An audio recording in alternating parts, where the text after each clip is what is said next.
Hi, I'm Chuck Olenek. I'm a reenactor.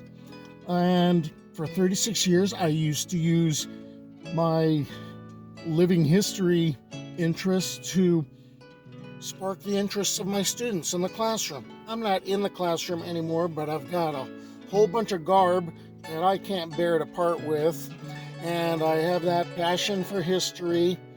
And I got a lot of free time on my hands. So I've been poking around basically various parts of California that interest me in California history. So I've talked about missions and assistencias and presidios. I've talked about California banditos.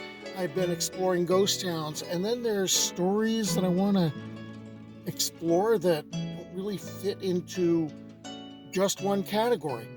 And the story behind Elizabeth Lake is one of those stories, because you've got rancho stuff, and you've got banditos, and you've got a freaking lake monster. So I hope you stick around. So to clear up any confusion, there's at least 10 lakes in California that are called Elizabeth Lake. This is the one we're going to be talking about. It's in Los Angeles County, and it's in the northern Sierra Pelona Mountains. And it, along with Lake Hughes, which is nearby, and Munns Lake, they occasionally dry up. This is going to be the center of our story today. Elizabeth Lake also sits along key travel routes through the northern Sierra Pelona Mountains. It once marked a dividing point or meeting place between the territories of the Tatavian from the Santa Clarita River Valley. You may have heard their name associated with the San Fernando Mission, and the southern edge of the Antelope Valley, the Katanamook, located in the western part of the Antelope Valley, and the Tehachapi Mountains and Serrano tribes of Native Americans. The Tatavian may have called the lake Kivarum. The Vanyume, or Desert Serrano village of Tzivung, was located near the lake. Then came the Spanish explorers. I'm willing to bet the first was Padre Francisco Garces, who had been part of the De Anza expeditions, but who was known to have stopped at Willow Springs, along with his guides Sebastian Tarabal and 3 other native guides some 20 miles away in 1776. As early as the 1780s, the main inland route between southern and northern Spanish colonial Las Californias province was El Camino Viejo a Los Angeles. English version, the old road to Los Angeles. It became a well-established inland route and an alternative to the coastal El Camino Real trail used since the 1770s.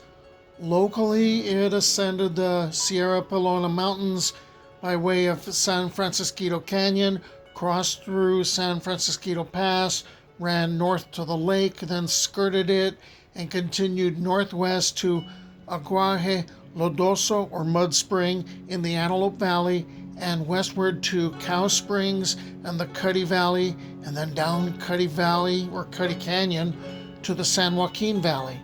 It was at this time missionaries, some say it was Padre, later Saint Junipero Serra himself, who named the lake La Laguna del Diablo, Devil's Lake, because some who lived nearby believed that within it dwelt a pet of the devil, which later came to be known as the Elizabeth Lake Monster. The creature is said to resemble a dragon with leathery wings and scaly skin. There was another description of the monster when people started ranching in the area. And by the way, the lake is now going to be called, at least for a little bit, Laguna de Pedro Carrillo, because, hey, that's the guy that's starting a rancho here. The monster of Elizabeth Lake was described in this one instance as, it had a tail 50 feet long, it had 6 legs, leathery bat-like wings, a neck like a giraffe, a head like a bulldog. Your basic nightmare. Well, people had heard stories, and one night, all of the buildings of Carrillo's rancho burned. And he basically said, I'm out, night. Despite the stories, Elizabeth Lake served as a key watering stop along El Camino Viejo as it passed through the western Antelope Valley, generally following water sources and ranching areas during the Spanish and Mexican periods. Travelers heading north from San Fernando would reach the lake area before descending towards the San Joaquin. It was a welcome oasis and a natural rest stop for ox-drawn carts and horsemen. Then in the early 1840s, the lake is going to be called Laguna Chico Lopez because, hey, Chico Lopez is going to build a rancho here. He's going to find out there's something a lot more tangible than the devil's pet, than the Elizabeth Lake monster. A whole bunch of grizzly bears in the area who basically slaughtered a bunch of his cattle, and he said, I'm out, and he also moves to a different area. The Mexican land grant Rancho La Liebre was established in 1846 in Alta California by Governor Pio Pico, being granted to General Jose Maria Flores, with its southeastern section in the Sierra Pelona Mountains near the lake. So the lake was called Lake Laguna La Liebre for a short time. Then came the Mexican War, and land grants under the Mexican government had to be reaffirmed by the American government, which frequently didn't happen or didn't happen for a long time. The lake area was to the west of Rancho La Liebre, the 1846 land grant, which is now part of Rancho Tejon. From 1849 until 1854, this was part of the main road, the Stockton-Los Angeles road, that connected the southern part of the state to a pass that would get you to the eastern Sierras and the gold fields. From 1858 to 1861, Elizabeth Lake was between the Widow Smith Station and the Mud Spring Station stops of the Butterfield Overland Mail Line as it rolled through carrying mail and passengers across the wilds of California before the Civil War. Once the Civil War got going, the focus was the road was directly on the path of the Fort Tejon Road as it crossed from the Antelope Valley into the Sierra Pelona and down towards San Francisco Canyon and the Santa Clarita Valley, and it was essential for troop movement and communication between the coast and Fort Tejon during the Civil War years and the years of the Indian Wars. In the 1870s, freighter Remy Nadeau built a freight route to haul silver bullion from Cerro Gordo to San Pedro. While the core bullion road passed to the east through the Mojave Desert, some variants and connecting trails angled southwest through the Antelope Valley.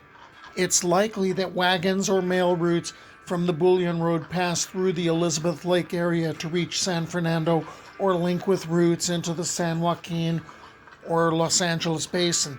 Some regional spurs may have intersected with the Fort Tejon Road in or near Elizabeth Lake. Okay, this next part is a California Bandito connection. On August 26th of 1873, Tiburcio Vásquez and his gang were involved in a robbery that was christened the Tres Pinos tragedy. The plan was basic. Half the gang would rob a stagecoach in the remote area near Tres Pinos, while the other half held up a nearby store called Snyder's. Vásquez had given strict orders that there was to be no shooting, no killing. It didn't happen that way. The Tres Pinos tragedy had netted the gang only $2,200 in loot, but the killings there quickly gained Tiburcio Vásquez statewide and then national notoriety.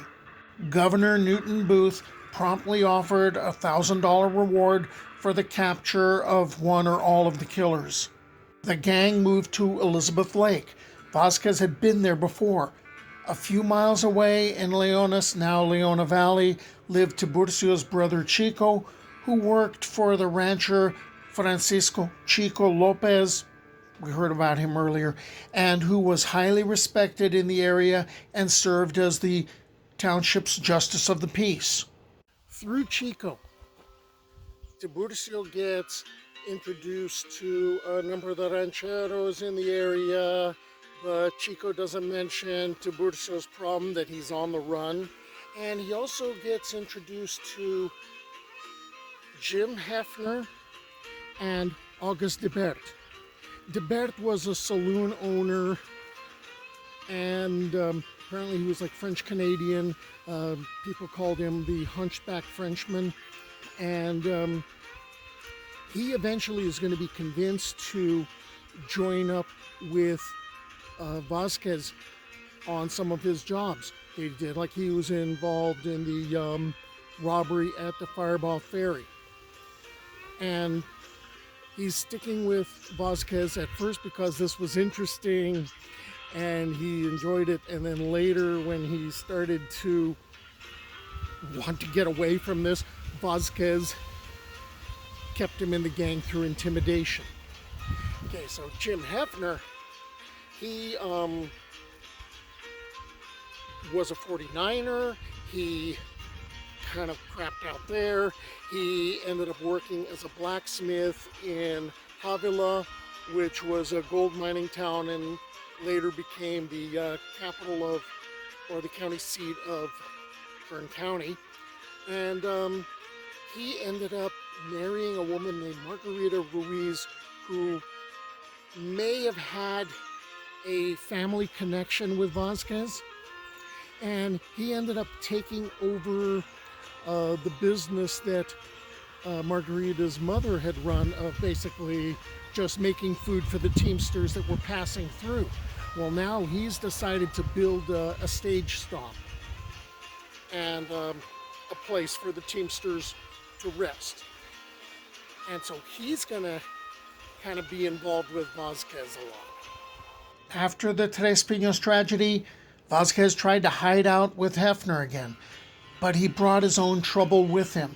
A member of the gang was Abdon Leyva, a 28-year-old Chileno. Unbeknownst to Leyva, Vásquez was having an affair with his pretty wife Rosario. But Leyva found out, and when he was chased away at gunpoint, Leyva turned himself in at Delano's station in San Francisco Canyon. Vásquez managed to escape the law, fled the area, and later returned to spend several weeks hiding out at Hefner's station.